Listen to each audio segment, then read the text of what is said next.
Welcome again to Cottage Talk. I am Russ Goldman. This is my match reaction show. My 5 takeaways from Fulham's draw against Burnley at Turf Moor. It was a 2-2 draw, but honestly, it didn't need to be a 2-2 draw. Fulham should have won this match, and I'm going to be explaining in my 5 takeaways why they didn't. There are some good moments to talk about, and there are some obviously not so good moments. I'll be going through that in this show. As always, please do subscribe on YouTube and Apple Podcasts. It does help other Fulham supporters find us. Okay, so before I go through my 5 takeaways, let me just share this with you.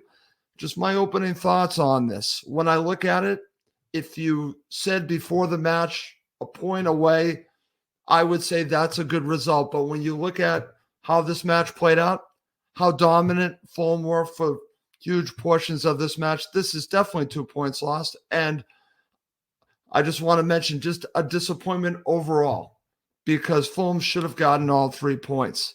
Against a club near the bottom of the table, I want to give full respect to Burnley. I think they're doing everything that they can. I think they have a bright future. I think they'll go down and come back up, hopefully with this manager, because I think he's a quality manager. But when you're up 2 goals, you should be putting this match away, and that's obviously going to be one of my takeaways. But I've also just want to mention, I've noticed some good talk about Rodrigo Muniz. I thought he was solid. Congratulations for the goal. He works hard. Fulham need a better striker. We'll see if Armando Broja will be it. Very difficult to tell in 15 minutes if he's the real deal. 1 training session with the club. Give him some time. Absolutely give him some time.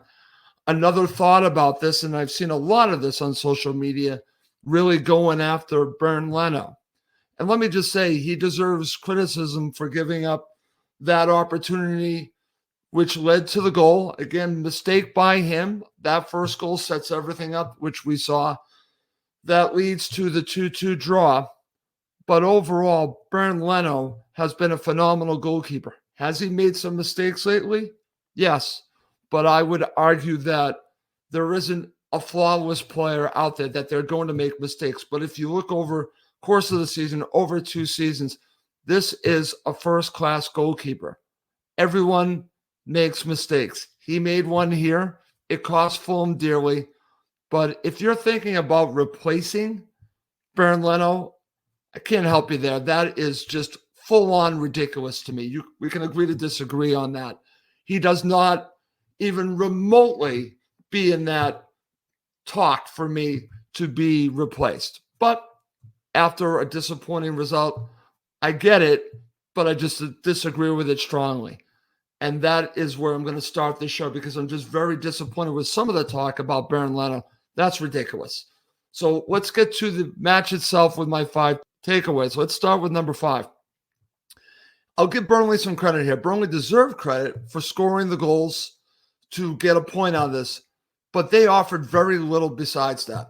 They had an opportunity late in the first half, but beyond that, Fulham were the better side. They did not offer enough to win this match. No way. I don't even think they offered enough to get the draw, but they did enough.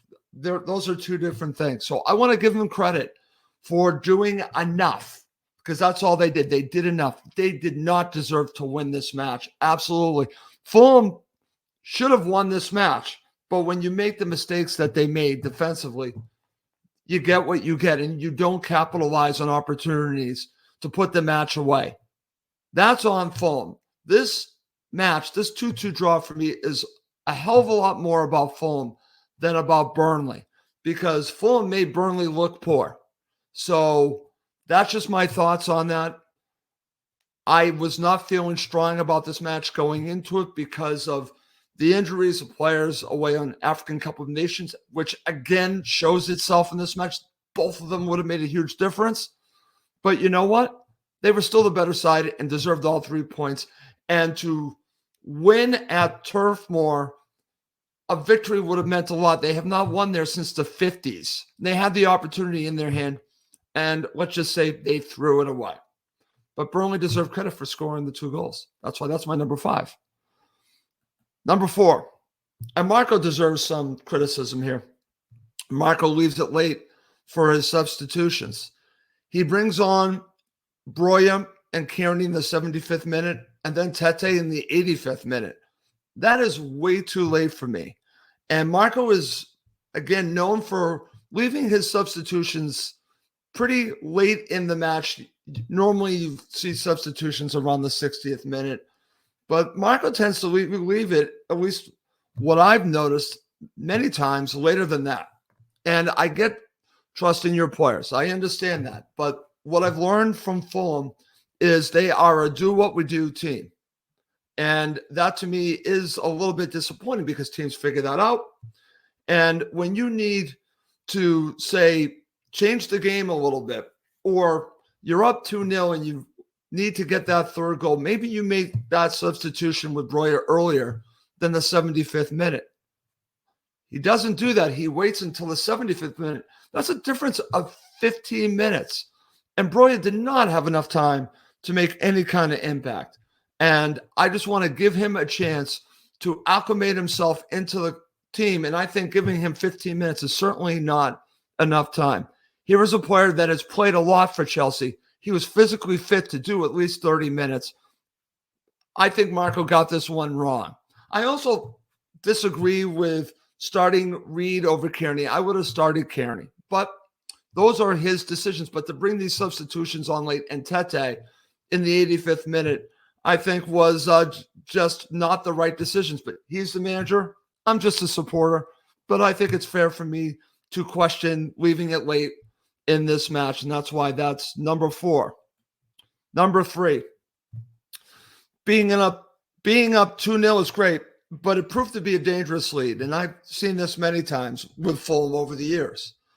When you're up 2-0, I've heard this, many people have talked about it, it is a dangerous lead, because if they score one, there's a really good chance they might score another to even out that match, and that's what happened here.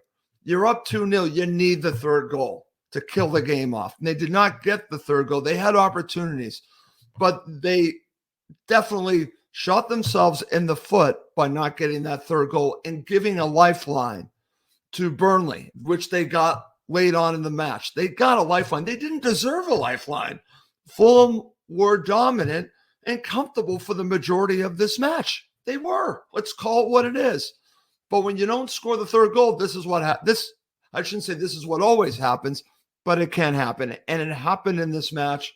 And sometimes you have to have the killer instinct. That's why I was talking about the substitutions. Maybe you bring on Broya earlier.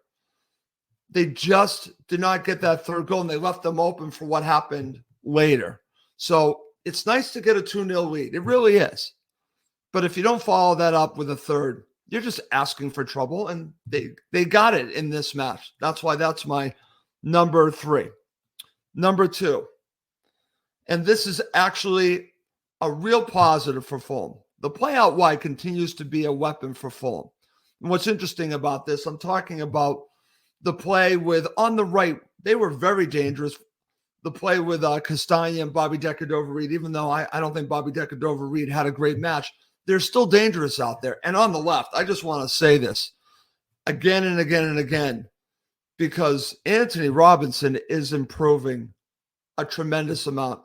He is a real weapon down the left-hand side. His crossing's getting better.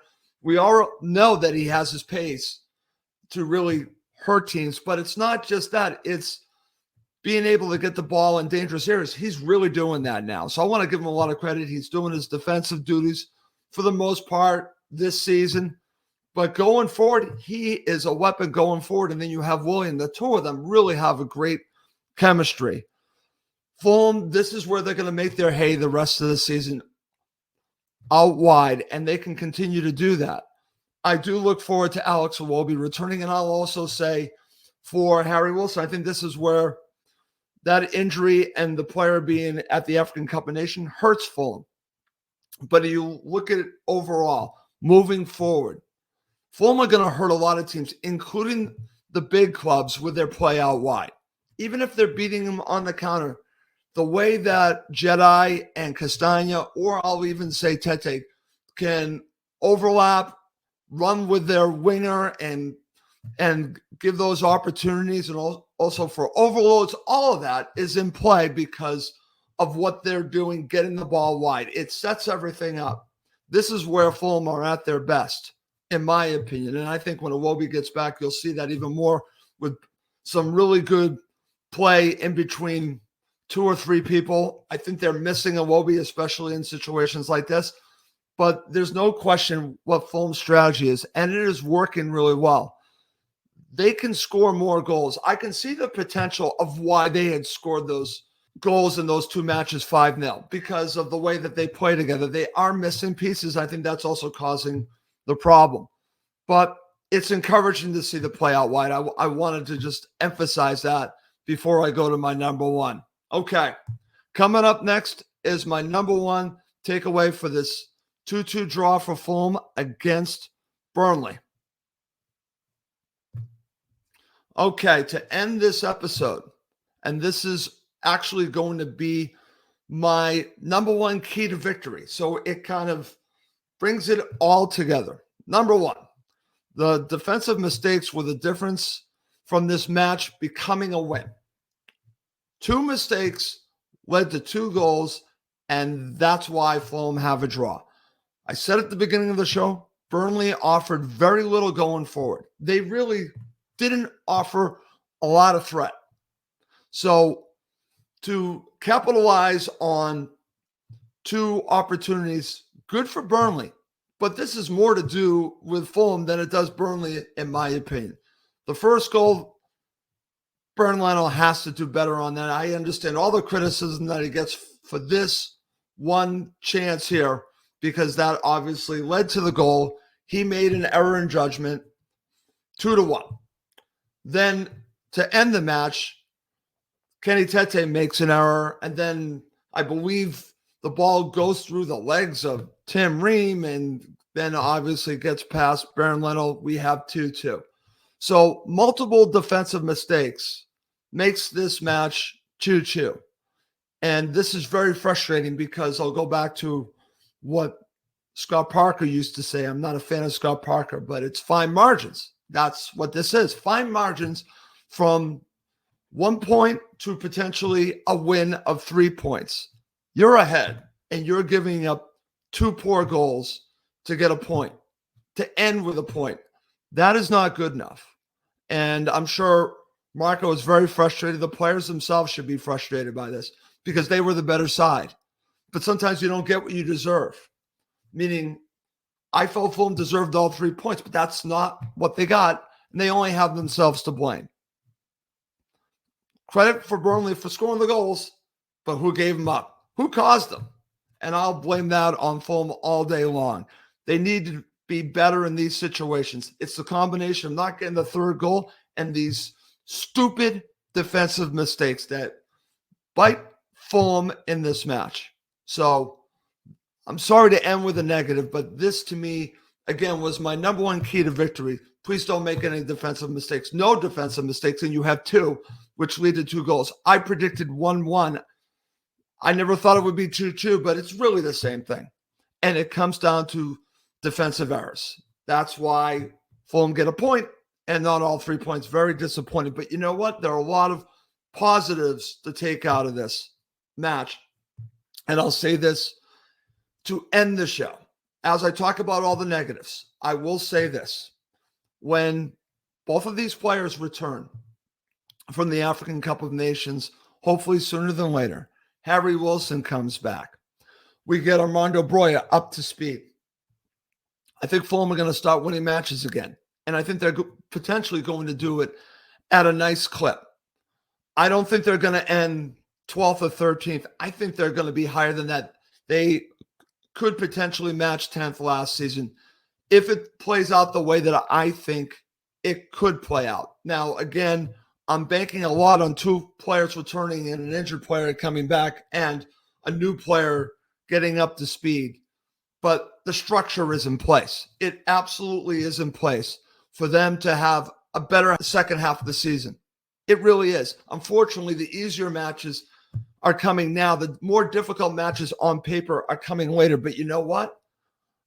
A lot of them are going to be at home. And I think Fulham are going to get points off of teams that people are not expecting. One is coming up, and that's Aston Villa. I'll say Tottenham. I think they have a good chance to get something off of Tottenham, maybe even beat Tottenham. There are matches coming up that on paper you're thinking, no way, right? No way. Once this team is basically in full together, healthy, and players back, I think the victories are going to start to come because I think, unfortunately, we have a car that is missing a couple parts right now. And once all the parts are back, I look forward to seeing what Marco does with a fully fit car. That's how I'm going to end this show. As always, please do subscribe on YouTube and Apple Podcasts. It does help other forum supporters find us. Well, that's going to do it for this episode. My name is Russ Goldman. Thank you as always for watching and listening to Cottage Talk, part of the Talk Sport Fan Network.